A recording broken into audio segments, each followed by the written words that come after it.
News star में आपका स्वागत है। आइए बढ़ते हैं देश विदेश की ताजा खबरों की। जम्मू कश्मीर में हुए हालिया आतंकवादी हमले के विरोध में कांग्रेस पार्टी की ओर से अहमदाबाद में कैंडल मार्च निकाला गया। यह मार्च जमालपुर खड़िया क्षेत्र के इमरान भाई खेड़ावाला और दरियापुर वार्ड के कांग्रेस के पूर्व विधायक गयासुद्दीन शेख की अगुवाई में आयोजित किया गया। मार्च के दौरान गयासुद्दीन शेख ने केंद्र सरकार पर जमकर निशाना साधा। उन्होंने कहा, देश में लगातार हो रहे आतंकी हमले यह दर्शाते हैं कि सरकार सुरक्षा व्यवस्था को लेकर पूरी तरह नाकाम रही है। उन्होंने यह भी कहा कि केवल कड़े बयान देने से कुछ नहीं होगा। अब समय है कि ज़मीनी स्तर पर ठोस कदम उठाए जाएं। कैंडल मार्च में बड़ी संख्या में स्थानीय लोग, कार्यकर्ता और कांग्रेस समर्थक शामिल हुए। सभी ने आतंकवादी हमले में मारे गए जवानों और नागरिकों को श्रद्धांजलि दी और आतंक के खिलाफ एकजुटता दिखाई। अहमदाबाद से न्यूज़ स्टार के लिए मोहम्मद परवेज की रिपोर्ट। सही है।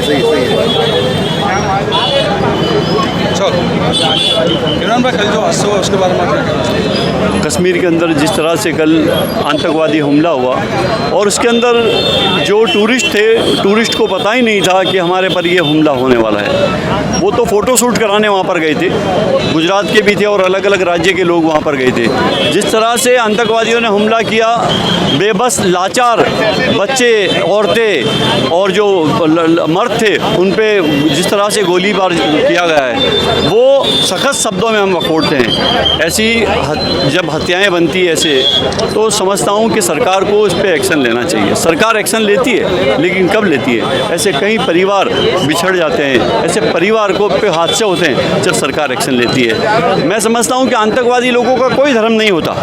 उनको आतंकवादी जो भाषा में समझता है वो भाषा में सरकार को जवाब देना चाहिए। मैं कांग्रेस पार्टी का एमएलए हूँ। कांग्रेस पार्टी के हमारे तमाम लीडरों ने कहा है कि आपको ये आतंकवादी जहाँ कैंप चल रहे हैं, ऐसे कैंप को खात्मा करने में कांग्रेस पार्टी आपके साथ है। आप एक्शन लीजिए कि ऐसे घटनाएं बारंबार ना बने। जब जब भी ऐसी घटना बनती है तो हमारे देश का जिस तरह से 140 करोड़ लोगों का विश्वास टूट जाता है। हमारे देश का विश्वास जब मजबूत होता है कि तमाम हिंदू, मुस्लिम, सिख, ईसाई आज मिलके जिस तरह से आज लोगों ने एक बताया कि हम लोग सब एक हैं। आज कैंडल मार्च के जरिए हमने यही मैसेज दिया है कि हमारे देश को तोड़ने वाले, ऐसे जो नापाक हरकतें करने वाले को हम मुंह तोड़ जवाब देंगे। सरकार से भी मेरी ये विनती है कि सरकार को इस पर एक्शन लेना चाहिए।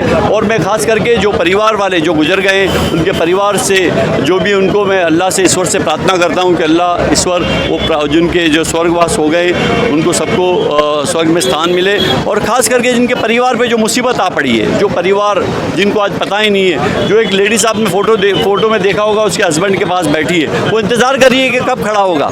जब ऐसी दुखद घटनाएं, ऐसी दुखद तस्वीरें देखते हैं तो हमारी आंखें भी भर जाती हैं। मैं समझता हूँ कि सरकार को कड़क से कड़क कार्रवाई करनी चाहिए और ऐसे जो आतंकवादी ऐसी घटनाएं बनती है उसको रोकना चाहिए।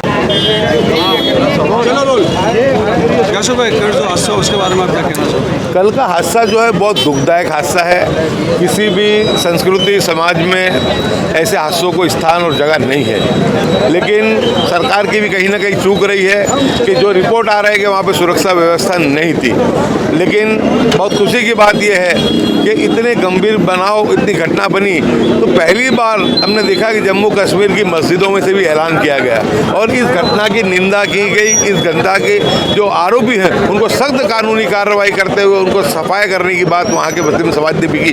ये एक सोच में परिवर्तन आया है और आज आपने देखा यहाँ पर भी कि हिंदू मुस्लिम सब साथ में मिल करके इस आतंकवादी घटना का विरोध कर रहे हैं। हम आपके चैनल के माध्यम से यही अपील करना चाहते हैं कि जो भी बचे कुछ आतंकवादी उनका सफाया हो, जिनको इसमें जो शहीद हुए हैं उनकी ईश्वर अल्लाह उनको शांति दे और उनके परिवारजनों की सांत्वना हो। और देश में से जो है आज के दिन यही दुआ करते हैं कि अमन भाईचारा बना रहे और आतंकवाद का संपूर्ण खात्मा हो।